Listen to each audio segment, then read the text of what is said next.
আসসালামু আলাইকুম ওয়া রাহমাতুল্লাহি ওয়া বারাকাত।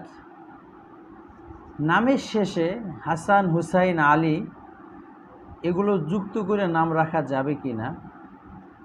অনেকে বলেন এভাবে নাম রাখা অবৈধ।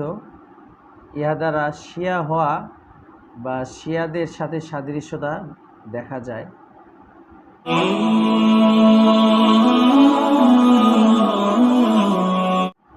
এর উত্তর হলো, নামের শেষে হাসান, হুসাইন, আলী এগুলো যুক্ত করে নাম রাখা সম্পূর্ণ বৈধ। কেননা হাসান, হুসাইন, আলী এরা সবাই আল্লাহ রসুল সাল্লাল্লাহু আলাইহি সাল্লামের অনেক কাছের আত্মীয় ছিলেন এবং এনাদের সাথে যুক্ত করে বা শুধু এই নামে তাদের নামে নাম রাখা এটা অবশ্যই বরকতময়। তবে ওনাদের নামের সাথে নাম যুক্ত করলে তাকে শিয়া বুঝাতে হবে বা সে শিয়া এটা প্রমাণ বহন করবে, এটার কোনো যৌক্তিকতা নাই।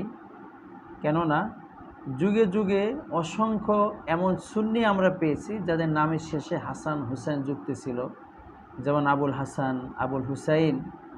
কোনো সমস্যা নেই, বরং সাহাবীদের এবং আল্লাহ রসুলের আওলাদদের প্রতি মহাব্বত করে যদি কেউ এইভাবে নাম রাখে তাহলে তো নাজেজ হওয়ার কোনো বিষয় হতে পারে না।